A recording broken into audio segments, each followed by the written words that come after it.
made a video last night talking about the Nate Diaz situation, okay? Now, recap on that real fast. Nate Diaz announces that he's out. He's not showing up to New York. He's not doing Fight Week. He's not doing BMF. And he gives us a couple of clues as to why, right? Some kind of thing with USADA, little light on the details, elevated level somewhere. Okay, terrible news. Well, then Masvidal comes out. Now, you would think that Masvidal would know what in the heck's going on here. Masvidal says, I'm very confident the fight's going to happen. And then it starts to dawn on me, wait a second.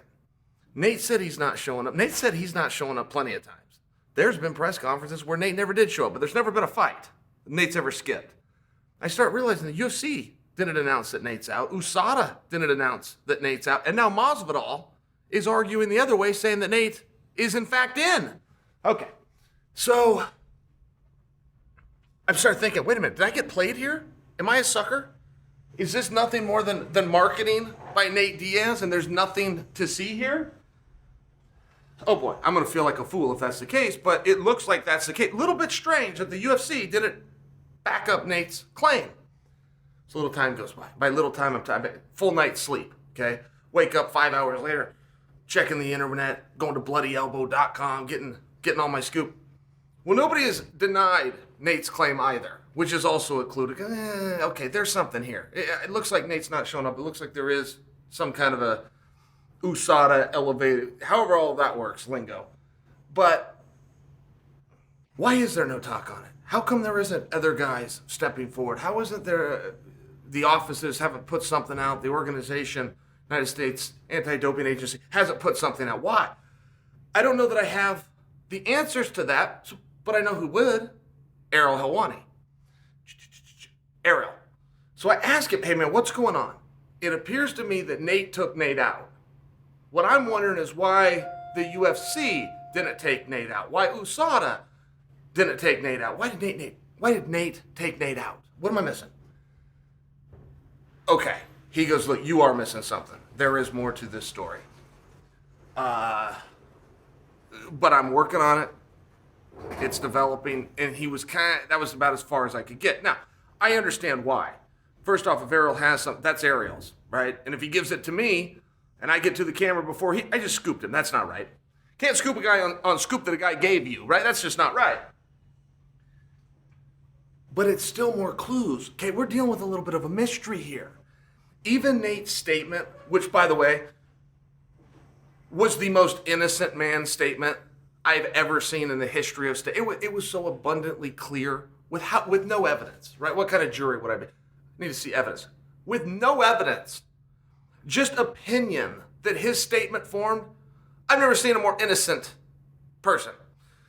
By the way, Nate Diaz and steroids is it's just like one of the more ridiculous topics that you could possibly bring up in this space. But you got a test.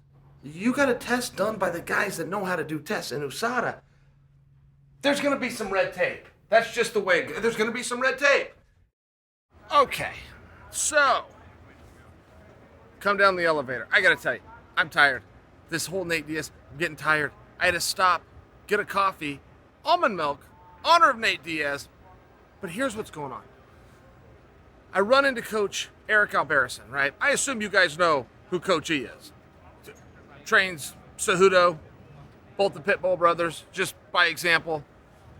One of the best coaches. This guy always knows what's going on. And I just grab him and go, hey man, you got any scoop on this Diaz-Masvidal thing? You got any scoop on who the replacement's going to be? What's going on in this whole deal? He goes, yeah. He says, I believe, without any inside knowledge, but my opinion that I've come to with the statements that are out there, I think the fight's still on. He said, you have to understand, when USADA does and gets a flagged test, there's a period of time that goes by where they can work through that, where they can get the supplements, where they can go and test them, where they can finally come to the conclusion if something was tainted, was there an intent involved, and ultimately, hey, all good here, nothing to see, or we need to take an action. But there's a period of time. Many guys have been frustrated with that period of time. Mark Hunt, by example.